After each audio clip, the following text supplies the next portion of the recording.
The cameras in Blake Tower never missed a moment.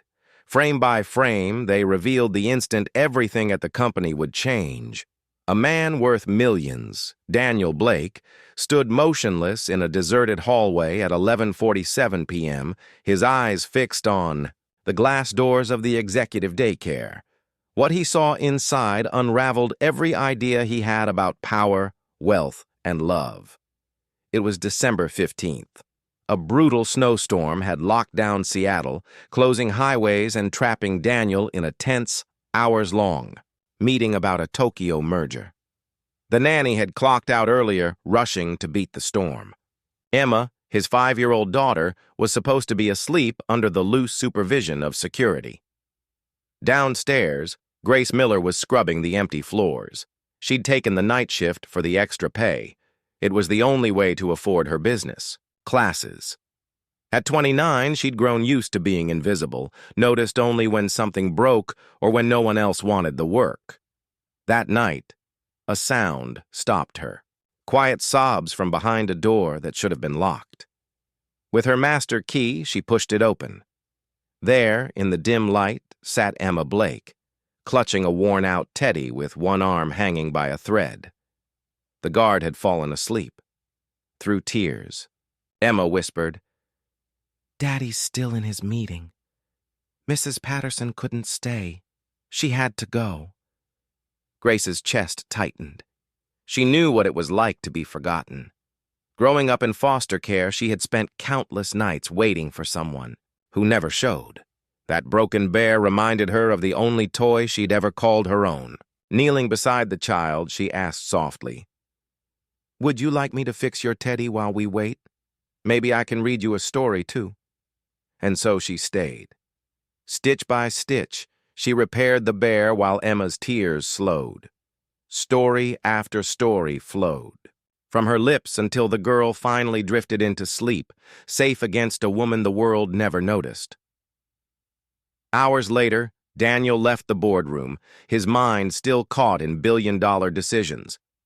But when he reached the daycare, he froze.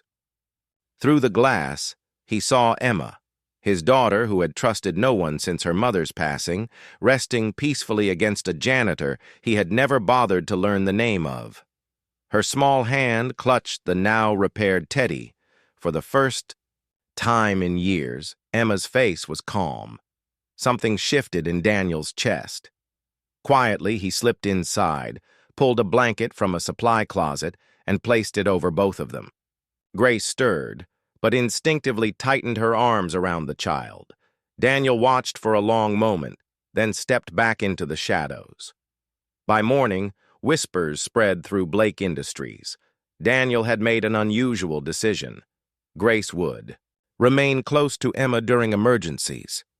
The announcement sent ripples through the office. No one was more shaken than Lauren Parker, Daniel's ambitious assistant. For years, she had ensured no caregiver stayed long, secretly pleased when Emma rejected them.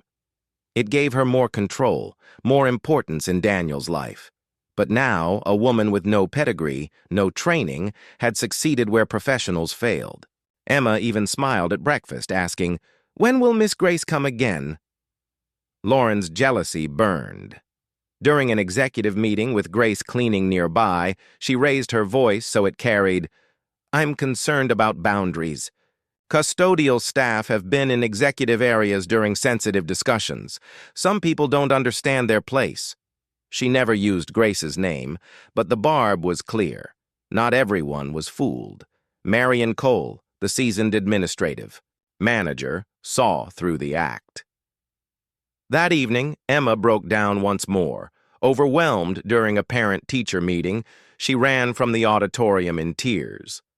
Grace found her huddled in a corner. "They kept talking about me like I wasn't even there," Emma whispered.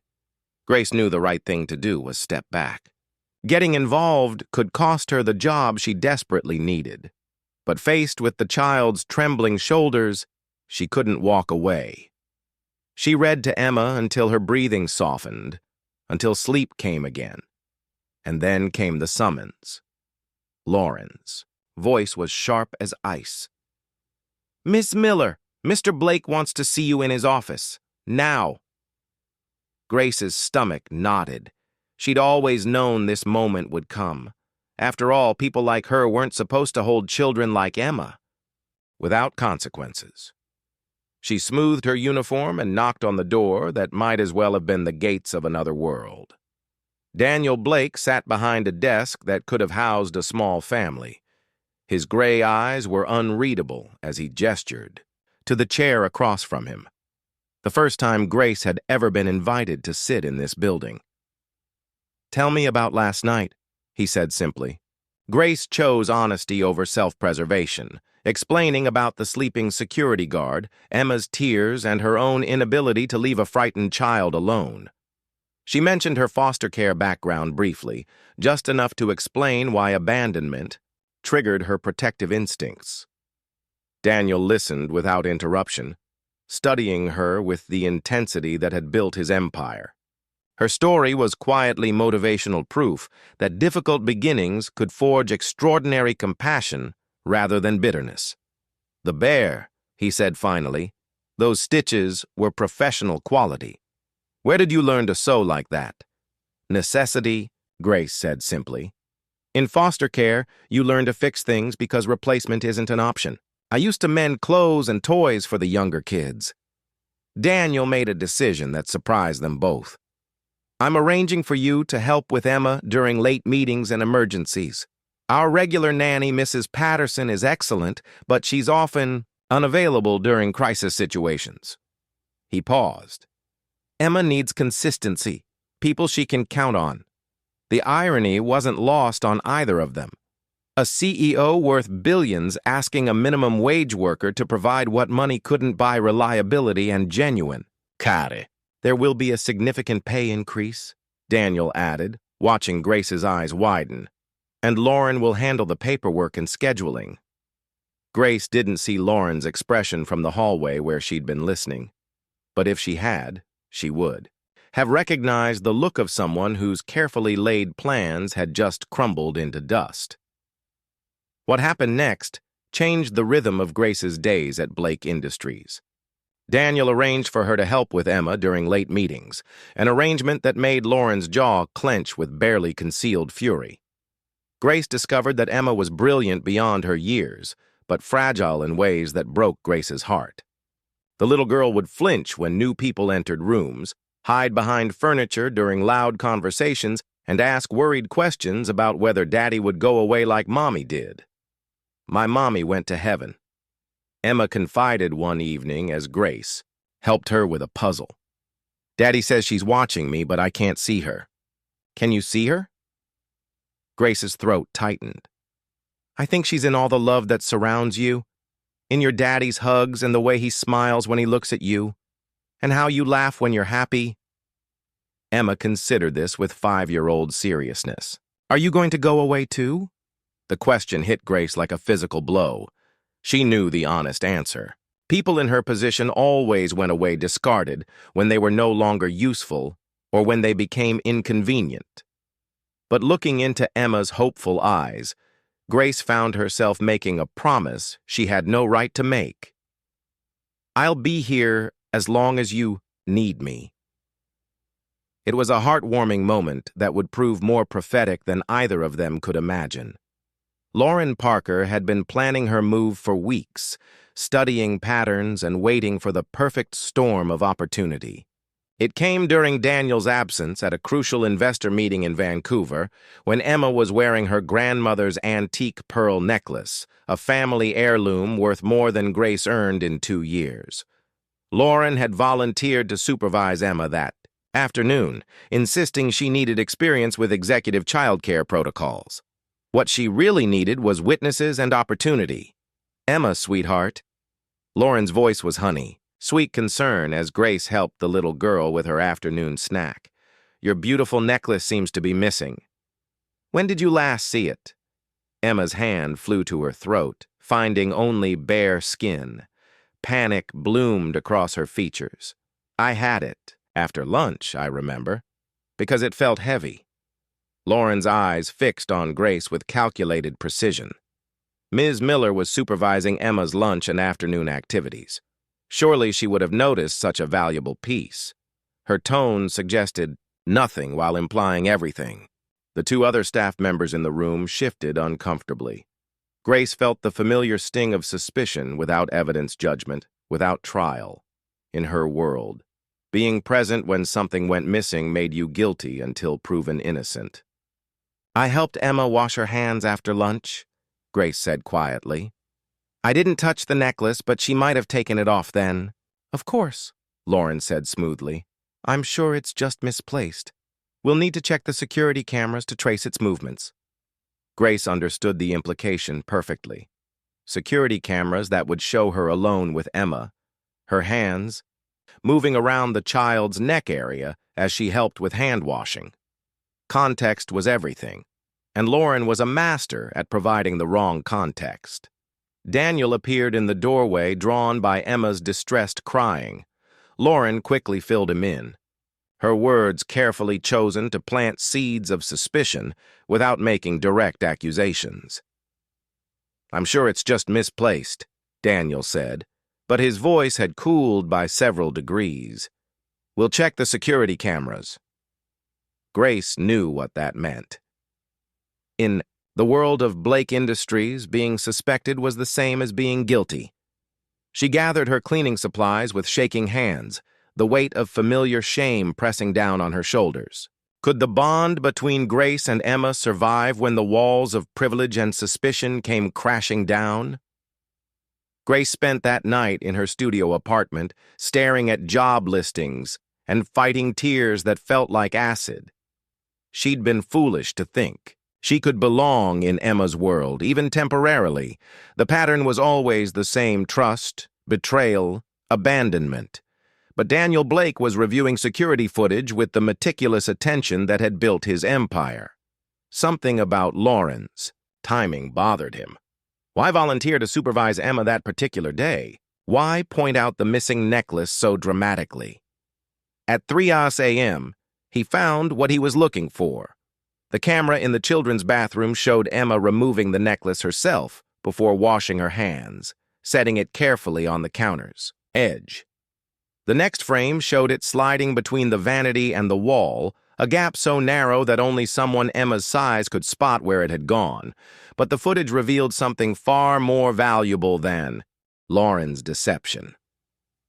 Frame by frame, Daniel watched Grace work with Emma, not just supervising, but truly connecting. When Emma struggled with her shoelaces, Grace taught her a song to remember the steps. When Emma spilled juice on her dress, Grace cleaned it so gently that Emma barely noticed. Most remarkably, when Emma mentioned missing her mother, Grace simply listened, offering comfort without empty platitudes. Daniel enhanced the audio, catching Grace's soft words. "Missing someone means they mattered to you. That's love living in your heart, and love never really goes away." The wisdom in those words hit Daniel like lightning. This woman understood grief in ways that eluded child psychologists with advanced degrees. She knew because she'd lived it. The wisdom in those words hit Daniel like lightning. This woman, this person his world had taught him to overlook, understood his daughter in ways that eluded trained nannies with expensive degrees. When Grace arrived for work the next morning, Daniel was waiting with the recovered necklace and an apology that made her eyes widen in surprise. But Lauren's betrayal had opened Daniel's eyes to more than corporate politics. "I found something else in the security footage," he said, producing Emma's teddy bear. "You repaired this with remarkable skill. Where did you learn to sew like that?" Grace's cheeks flushed. "Nowhere special. When you don't have much, you learn to fix things instead of replacing them." Daniel examined the bear more closely. The stitches were museum quality, delicate and precise. The fabric Grace had used to patch a torn spot was perfectly matched, as if she'd somehow found the exact material from 20 years ago. "This isn't amateur work," Daniel said slowly. "This is art." Grace shrugged, uncomfortable with praise she'd never learned to accept. "I used to make toys for the other kids in foster care. Nothing fancy, just things to help them feel less alone. The revelation hit Daniel like a revelation. Here was someone with genuine talent working a job that barely paid rent because life had never given her the chances it had given him. Her story was deeply motivational, a reminder that circumstances don't define capability and that talent can flourish even in the harshest conditions. 2 months later, Blake Industries hosted its annual charity gala. Grace had been invited as the new director of their community arts program, a position Daniel created specifically for her talents. She arrived in a simple black dress she'd sewn herself, nervous but hopeful.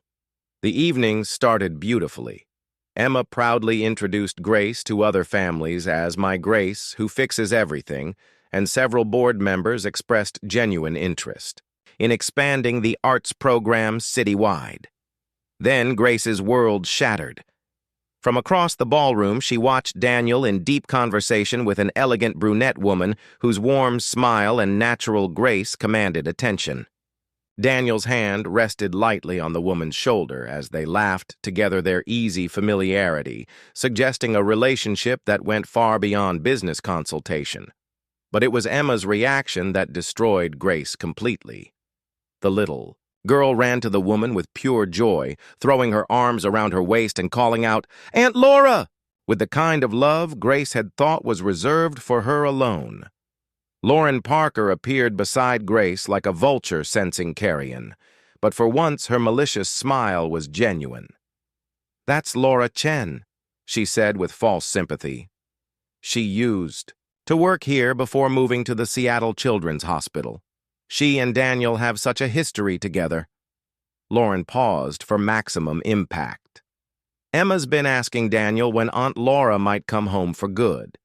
The words were designed to wound, and they found their target with surgical precision. Grace watched Daniel's hand move protectively to Laura Chen's back, watched Emma beam up at both adults with obvious adoration, and understood with crushing clarity that she'd been deluding herself.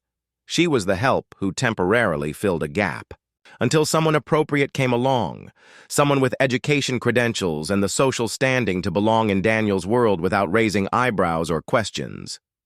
That night, Grace sat at her small kitchen table and wrote a letter of resignation, thanking Daniel for his kindness, but explaining that it was time for her to move on before she became too attached to a life that was never meant to be hers. The words were expertly designed to wound, and they found their target with surgical precision. Grace watched Daniel's hand briefly touch Laura's back as he guided her toward the bar, watched Emma beam up at the woman with uncomplicated love. Grace understood with crushing clarity that she'd been deluding herself. She was the help who temporarily filled a gap, nothing more. Daniel needed someone from his world, someone who could give Emma the life she deserved without raising eyebrows or questions. That night, Grace sat at her small kitchen table and wrote a letter of resignation, thanking Daniel for his kindness, but explaining that it was time for her to move on. She left it on his desk before Dawn collected her few personal items and walked out of Blake Industries forever. But Grace had misunderstood everything, and Lauren Parker had orchestrated the misunderstanding perfectly. Laura Chen was indeed a former Blake Industries employee, but the intimate conversation Grace had witnessed was Daniel asking for Laura's professional advice about Emma's development. Laura Chen now worked as a child life specialist at Seattle Children's Hospital, and Daniel had been consulting her about Emma's progress and emotional healing. "That woman has accomplished something remarkable," Laura Chen had told Daniel at the gala. "Emma's attachment anxiety has virtually disappeared since Grace came into her life. She's learning to trust again, to believe that people can stay." Grace. Miller isn't just helping Emma cope, she's helping her heal. Emma called her Aunt Laura, because Laura Chen had been the emergency responder who'd stayed with Emma during the terrifying hours after her mother's car accident 2 years ago. Laura had sung to Emma, held her hand, and promised that her daddy was coming, and had kept that promise when Daniel arrived at the hospital, broken and desperate. The touching moment Grace had witnessed was Laura Chen telling Daniel that Emma's progress was so remarkable that she could finally stop worrying. about long-term psychological damage from the trauma. Emma loved Aunt Laura not as a potential mother figure, but as the angel who'd protected her during the worst night of her life. Meanwhile, Lauren Parker was indeed being investigated for embezzlement, but her crimes ran deeper than anyone suspected. She'd been systematically sabotaging Emma's relationships with caregivers for months, creating chaos and dependency to keep Daniel reliant on her support and judgment. What happens when miscommunication threatens to destroy the very healing it was meant to celebrate? Daniel arrived at his office Monday morning to find Grace's resignation letter, waiting like a death sentence. He read it twice, then a third time, his chest tightening with each word. The formal politeness of her language couldn't hide the pain, bleeding through every carefully constructed sentence. Emma's reaction was devastating. When Daniel gently explained that Grace wouldn't be coming back, his daughter's face crumpled in a way that broke something fundamental inside him.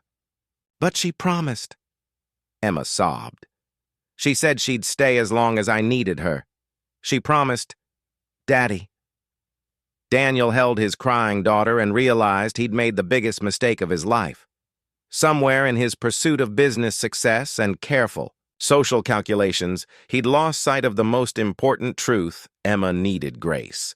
And if he was honest with himself, so did he. He found Grace's address in her employment file and drove to her neighborhood that evening, his expensive car looking absurdly out of place among the modest apartment buildings. He climbed 3 flights of stairs in a building that smelled like cooking spices and heard Lives knocked on a door marked 3B and waited with his heart hammering. Grace opened the door in paint-stained clothes, her hair pulled back in a messy ponytail. Behind her, Daniel glimpsed a tiny apartment transformed into something magical: handmade quilts, carved wooden figures, pottery glazed in colors that seemed to capture sunlight itself. "Mr. Blake," she said, surprise and weariness wearing in her voice. "What are you doing here?" "Being an idiot, apparently," Daniel said. "Can I come in, please?" Grace stepped back reluctantly, and Daniel entered a space that felt more like home than his penthouse ever had. Every surface held evidence of Grace's hidden talents: intricate embroidery, delicate woodwork, children's toys carved with extraordinary skill. "You saw Laura at the gala?"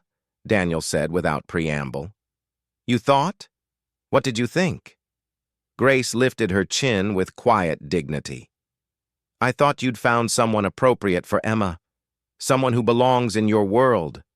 "Laura is Emma's therapist," Daniel said gently. "She's been helping Emma process her mother's death.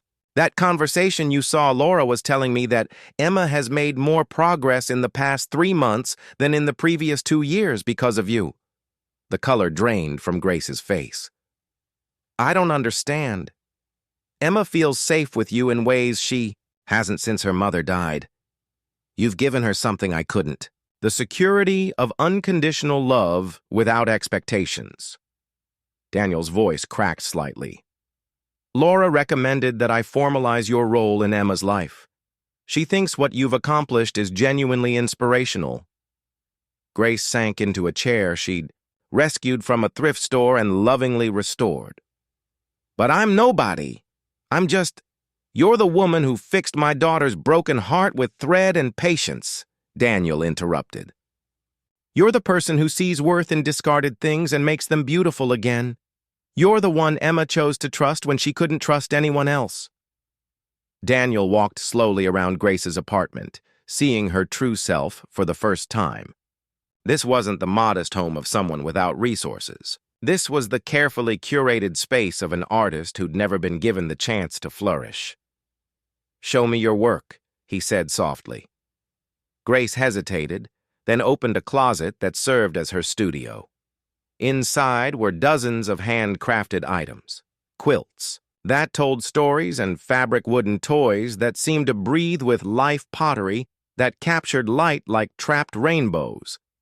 Each piece was signed with a small G in the corner, the signature of an artist who'd never believed her work worthy of recognition. "This is extraordinary," Daniel breathed. "Grace, This is museum-quality work. How have you been hiding this talent? It's not hiding when no one ever asks to see, Grace said quietly. Daniel picked up a small wooden horse, its mane carved so delicately, it seemed to move in the lamplight. I want to offer you something. Blake Industries is starting a community outreach program teaching art therapy to children in foster care. I want you to run it. Grace's eyes widened. I don't have qualifications. I don't have degrees or certifications, or you have something better. Daniel said, You have understanding. You have talent. And you have a heart that sees possibility where others see problems. He paused, gathering courage for words that would change everything. Your journey from foster care to helping other children heal is profoundly motivational. And you have Emma's love. She needs you, Grace. We both do. The room fell silent except for the sound of Grace's quiet breathing and the distant hum of city traffic. Daniel waited. Everything in his future balanced on her answer. Stick. There's something else, Daniel said when Grace didn't immediately respond. Lauren Parker was embezzling from our charity funds. She's been fired and is facing criminal charges. Her manipulation at the gala was her final attempt to hurt you before her world collapsed. Grace processed this information slowly. The woman who'd made her feel so small and worthless had been the real criminal all along. It would have been satisfying if it hadn't felt so hollow. This isn't about Lauren, Grace said finally. This is about whether I'm brave enough to believe I deserve the kind of life you're offering. Daniel stepped closer, his voice gentle but firm. What do you believe you deserve, Grace? The question hung in the air like a prayer, waiting for an answer. Grace thought about the little girl who'd fallen asleep trustingly in her arms, about the man who'd driven across the city to apologize for a misunderstanding that had broken both their hearts. I believe, Grace said slowly, that maybe I deserve to be seen, to be valued for who I am instead of dismissed for who I'm not. Then come home, Daniel said simply. Come home to us. Would Grace find the courage to step into a love that required her to believe she was worthy of it? The executive floor of Blake Industries looked different now. Gone were the cold, intimidating lines of corporate sterility. Warm touches of human creativity brightened every corner, a hand-woven tapestry, a carved. The conference room no one once used had transformed into something magical. Walls alive with color, every inch covered by children's drawings and sculptures displayed with the same reverence as priceless art. This was now Hands of Grace, the non-profit Grace Miller had built, where foster kids discovered the healing power of creativity. Each piece was signed by small initials, proof of voices finally being heard. Daddy, look what I made! Emma Blake rushed in, paint smudged across her cheeks, eyes shining. At 6, she was unrecognizable from the timid child she once was. She held up a clay figure of 3 people, their arms wrapped together. It's us, she beamed. Mrs. Patterson helped me fire it at school. Grace knelt, studying it as if it belonged in a gallery. I love how you made our hands touch. It shows we're connected. Forever, Emma said softly. Then, with all the trust in the world, she asked, Right, Mommy? The word still sent a lump to Grace's throat. Just half a year earlier, Daniel had proposed in this very room. Their wedding had been simple, filled with laughter and Emma's petals scattered from Grace's garden. But this, Emma calling, her mommy without hesitation, was the real miracle. Through the glass wall, Grace spotted Daniel sitting with 3 of the program kids, laughing over their messy projects. His idea to open the company's doors to children had once been ridiculed. Not anymore. Watching foster kids teach CEOs to braid bracelets or pitch ideas for community centers had silenced every critic. Miss Grace, Emma called again, leading, her friends inside. This is where my mommy works. She helps kids make beautiful things. And that's my daddy. He's the boss of the building, but Mommy's the boss of the art. Tears pricked Grace's eyes. The program flourished with support from sponsors, interns, and, most importantly, children who once felt forgotten, now learning their worth. One of them, Maria Gonzalez, their first graduate, gently introduced a boy hiding behind her. "This is Kevin," she said. The child clutched a threadbare teddy bear, its arm dangling. Grace recognized the look in his eyes. She knelt down. "Hi, Kevin. I like your bear. What's his name?" "He doesn't have one," he whispered. "Names are for things that stay." Grace smiled gently. "Maybe while we fix his arm, you can try a few names. See if one feels right." Kevin nodded and sat with Emma at the craft table. In that moment, 3 different stories wove together: an adopted daughter, a new foster child, and a woman who believed broken things could be made beautiful. Daniel appeared in the doorway. "Staff meeting in 5. "Give me a few more minutes," Grace replied. Instead of leaving, he sat cross-legged beside Kevin. "I'm no good at sewing," he admitted, "but I'm a great thread holder." "You're the boss," Kevin said shyly. Daniel chuckled. "Mostly I'm Emma's dad, Grace's husband, and maybe your friend too." Sunlight poured through the windows, and Grace felt the weight of joy. Proof that true healing comes not from status or wealth, but from choosing love over judgment.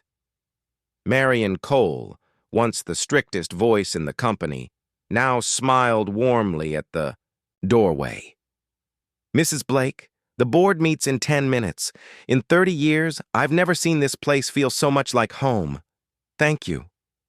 The girl who once believed she didn't deserve love now dedicated her life to showing children they deserved every beautiful thing the world could offer, because sometimes the greatest transformations don't happen in boardrooms or offices, but in quiet spaces, where broken hearts learn how to trust again.